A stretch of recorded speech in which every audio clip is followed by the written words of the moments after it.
اعوذ باللہ من الشیطان الرجیم بسم اللہ الرحمن الرحیم۔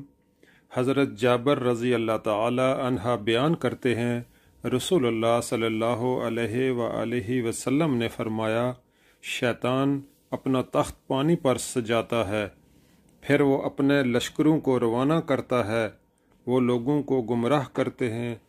ان میں سے اس کا زیادہ مقرب وہ ہوتا ہے جو ان میں سے سب سے زیادہ گمراہ کن ہو۔ ان میں سے ایک آتا ہے تو وہ بتاتا ہے میں نے یہ کیا، تو وہ کہتا ہے تو نے کچھ بھی نہیں کیا۔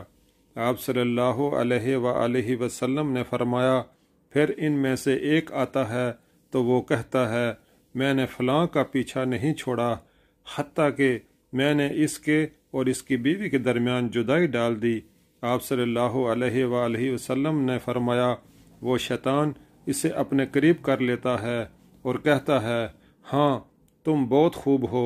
اعمش بیان کرتے ہیں، میرا خیال ہے آپ صلی اللہ علیہ وآلہ وسلم نے فرمایا تو وہ شیطان اسے گلے لگا لیتا ہے۔